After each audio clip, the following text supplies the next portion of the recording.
సభ జరుగుతుంటే ఆ సభలో గురువుగారు వచ్చారు, బృహస్పతి. ఆయన పట్టించుకోలే. ఆయన వచ్చినప్పుడు లేచి నిలబడలా. గురువుగారికి అది అవమానం అనిపించింది. ఇలాంటి వాడి దగ్గర ఏముంటామని వెళ్ళిపోయాడు. ఏమైంది? గురువు కనుక ఒకసారి అదృశ్యమైతే బ్రహ్మాది దేవతలు కూడా పట్టలేటండి ఆ గురువు ఎక్కడున్నాడో. బ్రహ్మదేవుడు కూడా నాకు తెలియట్లేదయా, కనపట్టలేదు. ఏం చేయాలి? అప్పుడు విశ్వరూపుణ్ణి ఆశ్రయించమని చెప్తారు. విశ్వరూపుణ్ణి ఇంద్రుడు ఆశ్రయిస్తాడు. ఆ కథ అంతా అదో పెద్ద కథ అనుకోండి. గురువు దగ్గర విద్య నేర్చుకుని కూడా ఆ గురువు ఎందుకు ప్రేమ లేకుండా ఆయన్నే వధించేస్తాడు ఇంద్రుడు, ఆయన తప్పు చేశాడని. దానివల్ల బ్రహ్మహత్యా పాతకం తగిలింది. నిన్న మనం సూక్ష్మంగా చెప్పేసుకున్నాం. బ్రహ్మహత్యా పాతకం వదిలేది కాదు కదా. దేవతలంతా చెప్పారు ఎలా పోతుందో. నలుగురికి పనిచేశాడు. స్త్రీలకి కొంత శాతం ఇచ్చాడు. 4 రోజులు వాళ్ళందరికీ కూడా ఆ దోషం వాళ్ళు స్వీకరిస్తూ ఉన్నారు, వాళ్ళు తీసుకున్నారు. వృక్షాలకి జిగురు రూపంలో వస్తుంది, అవి తీసుకున్నాయి. అలాగే నీరు నురుగు రూపంలో వాటికి బ్రహ్మహత్యా పాతకం, అవి తీసుకున్నాయి. భూమి చవటి నేలగా కొన్ని చోట్ల పండవు, అలా అవి తీసుకున్నాయి. అందువల్ల వీటన్నిటికీ ఇంద్రుడు వరాలు ఇస్తాడు. స్త్రీలందరికీ వరం ఏమి ఇచ్చాడు? మీరు నా బ్రహ్మహత్యా పాతకాన్ని తీసుకోవడం వల్ల రజో దర్శనం అంటారు, అది మీకు అవుతుంది కనుక మీ అందరికీ సత్సంతానం కలిగే వరాన్ని ఇస్తున్నా అంటాడు. అందుకే వచ్చేంతకాలం కూడా వీళ్ళకి సంతానం కలుగుతుంటుంది. ఆ సంతానానికి తగ్గ యోగ్యత కలిగిన వాళ్ళు అవుతారు వాళ్ళు. అంత గొప్పతనం స్త్రీలకి ఇచ్చాడు. అలాగే మరి చెట్లన్నీ ఇలా తీసుకోవడం వల్ల ఆ చెట్టు తీసుకెళ్ళి మొక్క విరిగిపోతే దాన్ని పెడితే మళ్ళీ అది మొక్క వచ్చేలాగా దానికి వరాన్ని ఇచ్చాడు. భూమి ఎక్కడైనా చవటి నేల ఉంది, ఆ చవటి నేల ఇలా తీసుకుంది కనుక ఎక్కడైనా గర్తాలు ఏర్పడితే, భూకంపం ఏర్పడిన గోతులు ఏర్పడితే వాటంతటా అవే పూడుకుపోయేలాగా వాటికి వరం ఇచ్చాడు. అలాగే నురుగు నీరు ఉంటుంది, ఆ నురుగు నీరులో స్నానం చేయకూడదు. చేస్తే బ్రహ్మహత్యా పాతకాలు మనకు అంటుకుంటాయి. అందుకని నురుగు రూపంలో అది కూడా దోషం తీసుకుంది కనుక నీళ్లు వాటందరూ ఊరేంత శక్తి వాటికి ఇచ్చాడు. ఊట. ఇలా ఇంద్రుడు నలుగురికి 4 వరాలు ఇచ్చాడు. ఇచ్చిన తర్వాత ఈసారి మళ్ళీ వృత్రాసురుడనే రాక్షసుడు వస్తే, ఎందుకంటే విశ్వరూపుడు చాలా గొప్పవాడు, 3 శిరస్సులు కలిగిన ఆయన, వాడిని సంహరించేశాడు ఇంద్రుడని బాధ కలిగి ఎలా అయినా సరే ఈ ఇంద్రుడిని లేకుండా చేయాలి, అహంకారం ఎక్కువైపోయిందని త్వష్ట్రా అనే ప్రజాపతి యజ్ఞం చేస్తాడు. ఆయన యజ్ఞం చేసి హోమంలోంచి ఒక అసురుడు పుట్టాలి అని, అతని వల్ల ఇతను మరణించాలని చేస్తాడు. అందులోంచి పుట్టినవాడే వృత్రాసురుడు అని. మరి యజ్ఞం చేసినప్పుడు ఇంద్రుడిని చంపే పిల్లవాడు రావాలి కదా. మంత్రం చెప్పేటప్పుడు ఎక్కడైనా అపస్వరం కనుక వచ్చిందనుకోండి అర్థం మారిపోతుంది. అందుకే మంత్రం చెప్పేటప్పుడు చాలా జాగ్రత్తగా చెప్పాలి అంటారు.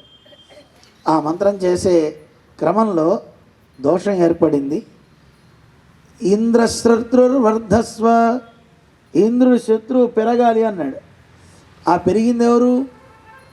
ఇంద్రుడిని చంపే కొడుకు రావాలనాల్సింది పోయి అర్థం మారి ఇంద్రుడి చేత పోయే పిల్లవాడు కావాలని కోరాడు.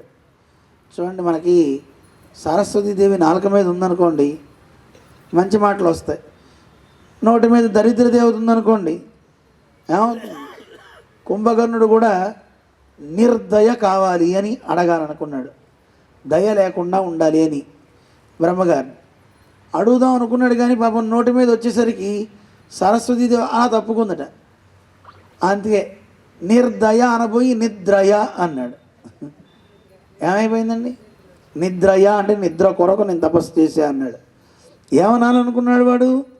నిర్దయ, దయ లేకుండా ఉండడం కోసం నేను చేశాను. ఒక్క రేప కిందది పైది వెళ్ళేసరికి చూడండి ఏమైపోయిందో. అంతే తథాస్తు అనగానే అలా పడిపోయాడు అంతే కుంభకర్ణుడు. నిద్రపోతూనే ఉన్నట్ట. పులస్తుడు వీళ్ళంతా పులహుడు అందరూ వచ్చి ప్రార్థన చేశారట, ఏమయ్యా ఇలా అయితే ఎలాగాని. సరే అలా అయితే 6 నెలలకు ఒకసారి లేచి తినేసి వాళ్ళ ఆవిడతో ఆడుకుని మళ్ళీ రాత్రికి పడుకుంటాడు అన్నాడు. మళ్ళీ 6 నెలలు ఇంతే వాడి జీవితం అంతా తినడం పడుకోవడం. కుంభకర్ణుడు ఆ రోజు పోయాడు, కానీ వాడి వారసులు అయితే ఇంకా లోకంలో ఉంటూనే ఉన్నారని అంటుంటారు. తిని పడుకునేవాళ్ళు, వాళ్ళకి లక్ష్యమేమి ఉండదు, వాళ్ళు తినడం పడుకోవడం అలా అయిపోయిందండి. అందువల్ల మాట చాలా జాగ్రత్తగా ఉండాలి. మంత్రంలో అర్థం మారిందంటే చాలా ప్రమాదం. స్వరతో పరాధాత్ అంటారు. స్వరంలో అపరాధం ఏర్పడితే ఆ మంత్రం ఏం చేస్తుంది? స యజమాన గుంహినస్తి, యజమానిని లేకుండా చేసేస్తుంది. అందుకే మంత్రాల జోలికి పోవద్దు అంటారు. మంత్రం చాలా సుష్టుగా నేర్చుకోవాలి. ఏకశబ్ద సమ్యక్ జ్ఞాత సుష్టు ప్రయుక్త స్వర్గే లోకే కామధుగ్భవతి అంటారు. ఒకే మంత్రం చిన్నది, ఏం నేర్చుకున్నా మంచిగా నేర్చుకోండి, తప్పులు లేకుండా చేయండి. దానివల్ల ఏమవుతుంది? ఈ లోకమే కాదు, పై లోకాల్లో కూడా వాడు సకల సంపదలు పొందగలుగుతాడు. అందువల్ల మాట ఒకటి మీకే తెలుసు కదండి, మాట మంచిగా మాట్లాడితే అందరూ తీసుకొచ్చి మూటలు ఇస్తారు. మాట సరిగ్గా రాకపోతే అందరూ కలిసి నెత్తిన మోదుతారు. మీకు మూటలు కావాలా, మోదించుకోవాలా? చెప్పండి. ప్రస్తుతానికి ఎవరు మాట్లాడాలి? ఏం చేయాలి? మంచి మూటలు రావాలంటే మంచి మాటలు రావాలండి. మంచిగా మాట్లాడాలట. మాట మాట్లాడితే ఎవరైనా ఏదైనా ఇచ్చేస్తారట. లోపల దాచుకోవద్దని ఎదుటివాడిని బాధ పెట్టే మాటలు మాట్లాడకూడదు. మాట్లాడే మాట అందరికీ ఆనందాన్ని ఇచ్చేదై ఉండాలి కదండి. అందువల్ల అటువంటి మంచి మాటలు మాట్లాడే వాక్ శక్తి పెరగాలి. కానీ అది లేకపోతే మనం చదివే చదువు అయినా ఏవైనా నిరర్థకం అయిపోతాయి. అలా మంత్రంలో కూడా స్వరం మారింది. కారణం ఏంటంటే ఆవేశం ఎప్పుడు అనర్థాలకి దారితీస్తుంది. అతను ఒకసారి ఆలోచించగా మంత్రం చెప్పాల్సింది పోయి ఆవేశంతో మంత్రం చెప్పాడు. అందుకే మనం అప్పుడప్పుడు పూజ చేసేటప్పుడు పిల్లలు ఎవరైనా వచ్చి టీవీ గట్టి సౌండ్ పెట్టినా లేకపోతే ఏదైనా వచ్చి ముట్టుకుంటున్నా చదువుతూ మనం గట్టిగా చదవమా? విశ్వం విష్ణు హట్కారో భూత భవ్య భవత్ ప్రభు భూత భృద్భావో భూతాత్మ భూతభావన.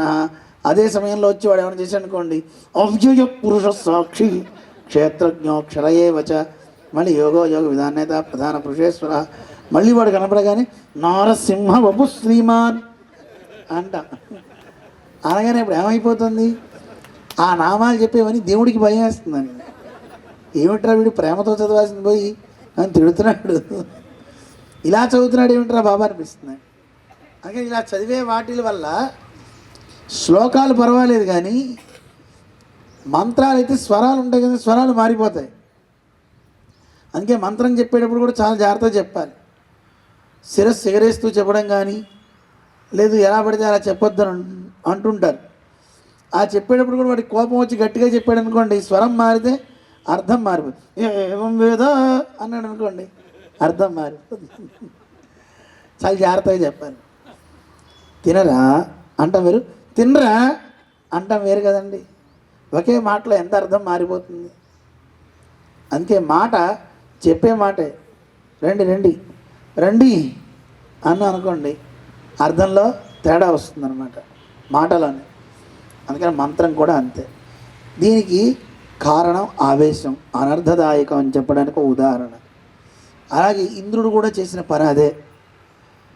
హవిస్ ఇచ్చేటప్పుడు మంచిగా చెప్పుకోవచ్చు, గురువుగారు నేను మిమ్మల్ని పురోహితుడిగా పెట్టుకున్నా, మీరు దేవతలకే బలం పెరగాలని మంత్రం చెప్తూ హవిస్సు అగ్నిహోత్రంలో వెయ్యాలి, కానీ అసురులు కూడా మీ వాళ్ళు కదా అని చెప్పి వాళ్ళకు కూడా మీరు హవిస్ చేస్తే వాళ్ళ బలం పెరగదా?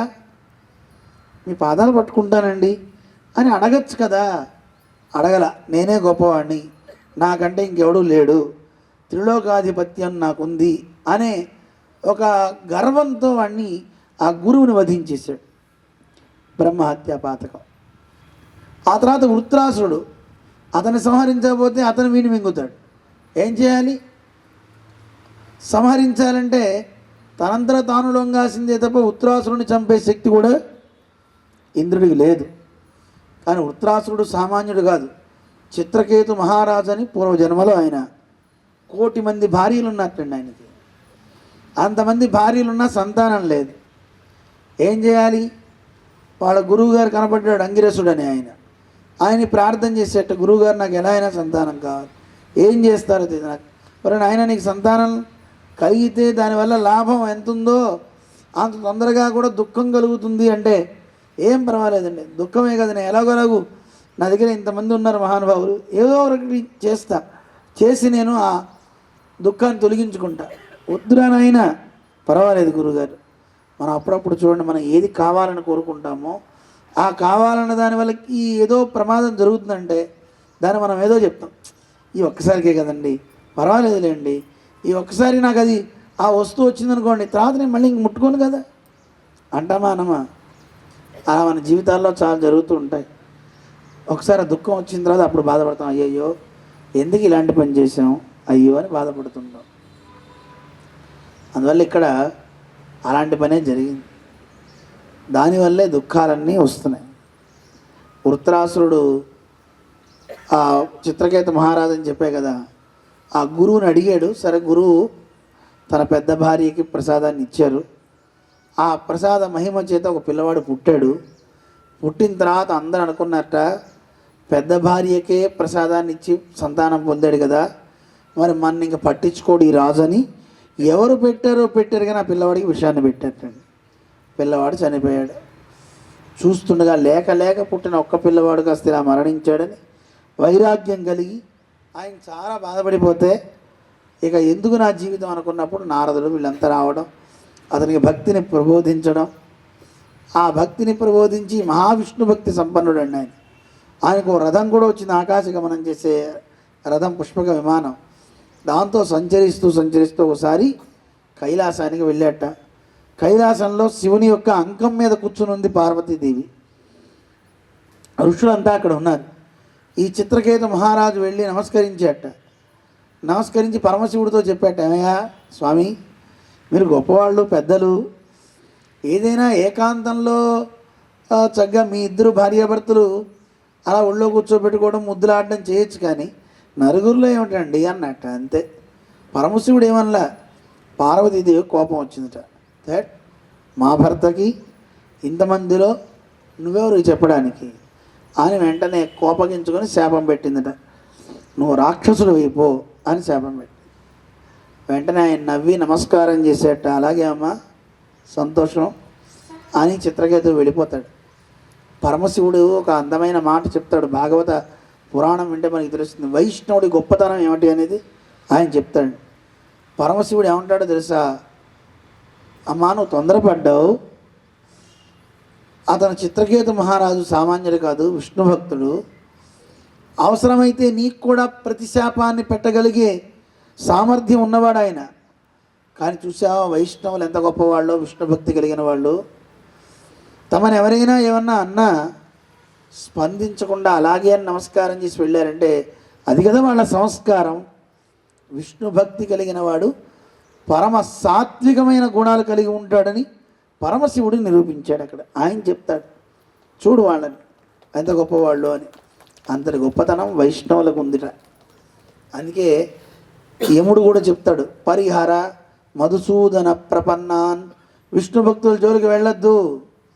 అన్యనునాం ప్రభురహం, నేను అన్యులకి ప్రభువుని కానీ, నవైష్ణవానాం అహం ప్రభు, నేను వైష్ణవులకి ప్రభువుని కాను అని చెప్పేశాడు ఆయన యముడు. అందువల్ల విష్ణు భక్తులను చూస్తే దేవతలంతా ఏం చేస్తారు? ద్రవంతి దైత్యా ప్రణమంతి దేవత. దైత్యులంతా కూడా ద్రవించుకుపోతారట, పారిపోతారట. అలాగే దేవతలంతా రెండు చేతులు జోడించి నమస్కరిస్తారట విష్ణు భక్తి తత్పరులకి. అంత గొప్ప శక్తి కలిగిన వాళ్ళు వైష్ణవులు అని పరమశివుడు నిరూపిస్తాడు. ఆ చిత్రకేతు మహారాజే ఈ వృత్రాసుడిగా ఆవిర్భవించి ఇంద్రుడి చేతిలో అతన్ని సంహరించాలి అంటే మామూలు ఆయుధాలకి మరణించలేదండి.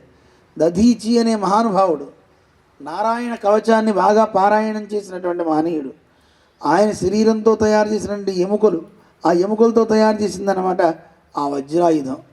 దాని ప్రభావం చేత ఆయనకి మరణం సంభవించింది తప్ప సామాన్యంగా అతను మరణించేవాడు కాదు. దానివల్ల కలిగినటువంటి ఆ బ్రహ్మహత్య పాతకం వదల్లా ఇంద్రుని. ఎవరికన్నా పంచాలని ఇంకెవరికి పంచుతాడు? ఎవరు తీసుకుంటారు? దానికోసం ఒక 1000 సంవత్సరాల పాటు మానస సరోవరం దగ్గర ఉన్న తామర తూడులో దాక్కున్నట్టండి ఇంద్రుడు. 1000 సంవత్సరాలు లక్ష్మీదేవిని ఉపాసించి మళ్ళీ రాజ్యాన్ని పొందాడు అంటారు. ఇవన్నీ దేనికి జరిగాయండి? ఒకే ఒక్క గురువును అవమానించడం వల్ల. ఒక్క బృహస్పతి వెళ్ళిపోతే నేనే చూడండి. బృహస్పతి బుద్ధి లాంటివాడు. బుద్ధి ఉన్నంతసేపు మనిషి మంచిగా ఉంటాడు. బుద్ధి లేకపోతే ఏమవుతుందండి? పాడు పనులు చేస్తారు. అందువల్ల బుద్ధి యుక్తాయుక్త విచక్షణ నేర్పుతుంది. ఏది చేయొచ్చు, ఏది చేయకూడదు అనేది తెలియజేస్తుంది అన్నమాట బుద్ధి. బుద్ధి ఉండాలా వద్దా? ఆ బుద్ధే బృహస్పతి అండి. అందుకని ఆ బుద్ధిని ఎప్పుడు గౌరవిస్తూ ఉండాలి. బుద్ధి చెప్పిన మాట కూడా వినాలి. లేకపోతే అందరూ మనకేం చెప్తారు? మనకి బుద్ధి చెప్తారు. ఎలా బుద్ధి లేదురా అంటుంటారు అనమాట. అందులో బుద్ధి చాలా అవసరం అని చెప్పి ఒక అద్భుతమైన ఐతిహ్యం వృత్రాసుని యొక్క కథ. ఇంద్రుడు ద్వారా మనం నేర్చుకోవాల్సింది కూడా గురుభక్తి. ఆ ఒక్కడి చక్కగా ఉండుంటే ఇన్ని కష్టాలు వచ్చుండేవే? అసలు వచ్చేది కాదండి ఆయనకి. అక్కడి నుంచి మనకి